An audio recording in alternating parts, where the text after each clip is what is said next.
Class 9 गणित का question, गुणनखंड प्रमेय लागू करके बताइए कि निम्नलिखित स्थितियों में gx px का गुणनखंड है। यह हमारा प्रश्न दिया गया है। तो px बराबर है 2x³ plus x² minus 2x minus 1। यह हमारा एक बहुपदीय व्यंजक दिया गया है और gx क्या दिया हमारा x प्लस 1। तो यह इसका गुणनखंड कब होगा? यदि x बराबर -1 रखने पर इसका मान यदि 0 आ जाता है तो यह एक गुणनखंड होगा। निश्चित है, इसको सेटिस्फाई करेगा। ये बहुपद के घात में 3 लगा है, तो इसी तरह के सेम 3 गुणनखंड हमारे प्राप्त होंगे। तो बारी बारी से इसको निकालते जाएंगे। तो पहला का सॉल्यूशन, फर्स्ट का सॉल्यूशन क्या आएगा? हमारा गुणनखंड क्या दिया है? x plus 1 is equal to 0। तो x बराबर -1, पक्षांतर करने पर चिन्ह बदल जाते हैं। और हमारा व्यंजक क्या दिया है? पहले व्यंजक को हम नोट करते हैं। 2x³ plus x² minus 2x minus 1। अब इस व्यंजक को यदि हम इसका मान इस पर पुट कर देंगे तो इसका मान टोटल 0 आना चाहिए। देखते हैं इसको। x इक्वल टू -1, 2 -1 का क्यूब प्लस -1 का square minus 2 multiply by -1 minus 1। किन्हीं भी दो संख्याओं के बीच में मल्टीप्लाई का गुणा का यानी चिन्ह होता है। तो -1 का 3 बार मल्टीप्लाई करने पर -1 आएगा, क्योंकि इसमें यदि कोई विषम संख्या होती है, माइनस के पावर कोई विषम संख्या यदि लगी है तो उसका मान माइनस से शुरू होता है, यानी माइनस आता है, -1 हो जाएगा। अब ये हमारा 2 से कट रहा है, यानी सम संख्या है। जब ये सम संख्या है तो यहाँ पर प्लस का 1 आएगा, अर्थात केवल 1 आएगा। माइनस और माइनस 1 आ जाएगा, क्योंकि ये भाई भाई हो गए। 2 का गुणा हो जाएगा तो प्लस का 2 हो जाएगा, माइनस का 1। अब 2 का गुणा, क्योंकि ये कोष्टक है, कोष्टक यदि खुलेगा तो गुणा का जाएगा। तो 2 का यदि -1 में गुणा करेंगे तो माइनस का 2 आ जाएगा, प्लस 1 प्लस 2 माइनस 1। अब हमारे जो संख्याएं होती हैं विपरीत चिन्ह पर कट जाती हैं। तो -2 से +2 कैंसिल हो जाएगा, 1 से -1 कैंसिल हो जाएगा, अर्थात 0 आ गया। इस प्रकार से जो हमारा gx बराबर x प्लस 1 दिया गया है तो बहुपदीय व्यंजक का गुणनखंड है। यहाँ पर क्या लिख देंगे? जो gx है क्या दिया है? x प्लस 1 व्यंजक का एक गुणनखंड है। यह हमारा निकल के आया, यही हमें निकालना था। अब ये दूसरा सवाल दिया गया है, गुणनखंड ज्ञात कीजिए। x³ माइनस का 2x² माइनस का x प्लस 2। अब हम इस क्वेश्चन को लगाएंगे। तो इस क्वेश्चन को लगाने के लिए 3 प्रकार के मेथड होते हैं, अर्थात 3 प्रकार की विधियां होती हैं। पहला तो शेषफल प्रमेय द्वारा, जो पहले की बुकों में, पुरानी बुकों में जो दिया जाता था तो वह शेषफल प्रमेय द्वारा लगाया जाता था। तो आपको शेषफल प्रमेय द्वारा बताएंगे। और इसी तरह एक प्रत्येक गुणनखंड निकाल करके और इसका मान बारी बारी से 0 करते जाएंगे तो इसके 3 आंसर प्राप्त होंगे। तो इसके घात में 3 लगा है तो निश्चित ही कि 3 गुणनखंड प्राप्त होंगे। लगाते हैं इसको।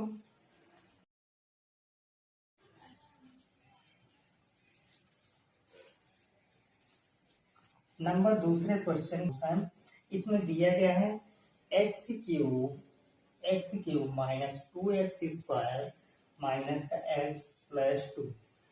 इस तरह के क्वेश्चनों में यदि घात में 10 लगा है तो लास्ट की संख्या को हम ये देखते हैं, ये लास्ट की संख्या एक मोस्ट इम्पॉर्टेंट होती है, ये हम 2 लिख लेंगे यहाँ पर। अब 2 को काटने वाली कौन कौन संख्याएं हैं वो हम देखेंगे। तो एक तो यह 1 से कट जाएगा और दूसरा 2 से कट जाएगा। यही एक 2 संख्याएं हैं जो इस 2 को बिल्कुल पूरी तरह से विभाजित करती है। और एक चीज, इसमें प्लस माइनस लिख देंगे, इसमें प्लस माइनस लिख देंगे। तो एक बार +1 लिखेंगे, इसको करके देखते हैं। पहले हम आपको शेष फल प्रमेय द्वारा, विधि द्वारा इसको हल करना सिखाते हैं। तो x+1 यानी एक बार रखना है x बराबर -1 रखना है, दूसरी बार x बराबर 1 रखना है, फिर तीसरी बार x बराबर 2 रखना है, फिर इसी प्रकार हम रखते जाएंगे। तो पहले हम लिखेंगे x बराबर -1। इसको हम यदि पक्षांतर कर लें तो क्या आएगा, पक्षांतर करने पर x+1 आएगा। अब ये करके देखते हैं कि क्या इसको 0 करता है। देखिए x बराबर -1 का होल क्यूब -2 -1 का स्क्वायर -1 +2 -1 होगा -2 1 +1 +2 -1 -2 +1 +2। इस प्रकार से ये 1 ये कट गया, 2 कट गया, इस प्रकार से ये 0 हो गया।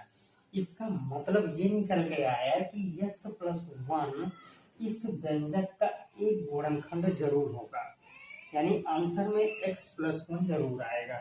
अब इसको हम शेष फल प्रमेय विधि द्वारा बता रहे हैं। इसको इधर इसमें थोड़ा जगह नहीं है, इसको इधर। तो x³ -2x² -x+2, यहाँ पर 3 लिखा है, इसलिए इस x+1 को हम 3 जगह लिख देंगे। x+1 और x+1। अब हम ये देखते हैं कि यहाँ पर x³ है, यहाँ पर x है, तो कितने का इसमें गुणा कर दें कि x³ आ जाए, अर्थात x² का गुणा कर दें। यहाँ पर x² आ गए, कितना गए, x² आ गए। x² का मल्टीप्लाई करेंगे तो x³ आ गया, x² का करेंगे x² आ गया। अब यहाँ पर प्लस का x² है, यहाँ माइनस का 2x² है, कितना इसमें घटा दें कि 2x² आ जाए, तो इसमें हमें 3x² इसमें घटा देना चाहिए। तो यही एक x कम करके लिखा जाता है, अर्थात -3x। ये आ गया, इसमें -3x² -3x आ गया।